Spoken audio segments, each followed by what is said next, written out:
Chapter 8. Feats don't fail me now. Look like we found a straggler, Metzger chuckled. I was initially unsure they meant me till the beams of light fell on my huddled body. I was exposed, alone, and afraid. I looked up. My eyes stared like a deer in headlights. My eyes wide. I felt terrified. We found one of those Media Heights vagrants, an especially vile one, I heard Metzger growl.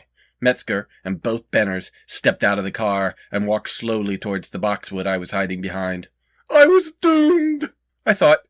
Just run, Bill, run! You don't need a path, anywhere. I would run all the way down to Bend Creek, and down to the side of the highway, and then all the way down to Gulf Road. Let them try to catch me. I would be like an Olympian, or maybe just scared, running for my life. But I would not quit. I wanted to leap out and catch them by surprise. I even visualized it. But as my head processed, they were older, and they knew the turns in Bent Creek better, and my confidence of the heroic sprinter was fleeting as the breath in my lungs and my legs were stone. I was in fear. And my ankle hurt, maybe. Oh, it must be a severe sprain, I thought.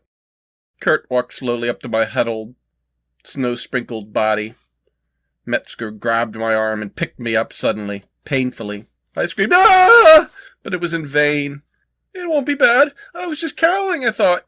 I'm going to pulverize you, lunch. You will rue the day you were born, Metzger chortled. I've rued that day many times, I whispered back. I gulped, and I saw Scott and Stefan menacing walking towards the side of the car through the falling snow, and then they grabbed my arm. Where's Lemon? Metzger growled. I don't know, I whined honestly. Hit him, boys, not too hard. He's a softy, Metzger ordered. I felt 2 blows to my stomach, and I went limp. I wouldn't have been standing at all if the Benners weren't still holding me up by my arms. I felt and looked lifeless. The engine of Metzger's car revved menacingly, like it was going to run over me. So this is it, I thought. I will end up squished on Bent Creek as a reminder to all the kids in media to stay out. I closed my eyes, knowing I could not break free, waiting for the inevitable end. Just then, the car engine started revving again menacingly.